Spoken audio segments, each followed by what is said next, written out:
የምትፈልገው መወሰን። ብዙ ሰዎች የሚፈልጉትን ባለመወሰናቸው አሉበት ቀርተዋል። ማከናወን የምትፈልገውን መሆን የምታስበው ምንድን ነው? በዚህ ቪዲዮን እስከ መጨረሻው ካያችሁ የምትፈልጉትን ለመወሰን የሚረዱ 3 ነጥቦች እነግራችኋለሁ። አሁን ካለህበት ወደምትፈልገው ለመቀየር መወሰን አለብህ። በሌላ አገላለጽ ስኬት ላንተ ምን ትመስላለች? ለዚህ መልስ መስጠት አለብህ።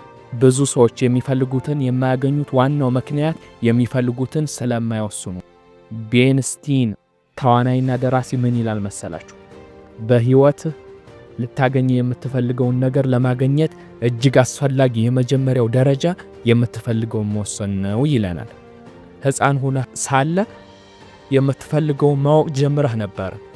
ሲርብህ ታውቃለህ። የምትፈልገውን ምግብ ሲያቀርቡልህ ትበላለህ። የማትፈልገውን ነገር ሲያጎርሱ ትተፋለህ።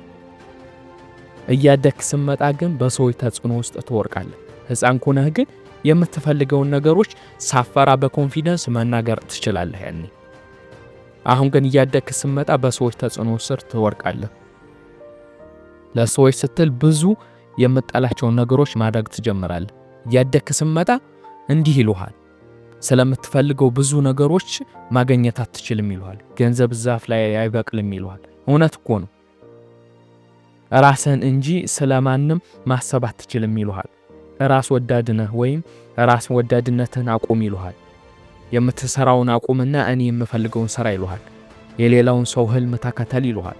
ስለዚህ በህይወት የምትፈልገውን እንድትወስን የሚረዱ ነጥቦችን ልንገርህ።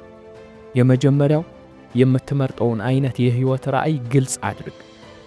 በዚህ ቪዲዮ ጭብጡ አሁን ካለህበት ወደምትፈልገው እንዴት መሄድ እንዳለብህ መናገር ነው። በዚህ ቪዲዮ ያሰብኩት ለማግኘት 2 ነገሮችን ማወቅ አለብህ። አሁን ካለህበት መሆን ወደምትፈልግበት የመድረስ ሂደት ልክ በአዲስ ሞዴል መኪና ጂፒኤስ ቴክኖሎጂ ላይ አቅጣጫ ጠቋሚ እንዳለው ነው። አቅጣጫ ጠቋሚው የት እንዳለ ማወቅ አለበት፣ ወዴት እንደሚሄድ ማወቅ አለበት። ያንን ካላወቀ ጂፒኤሱ አይሰራም።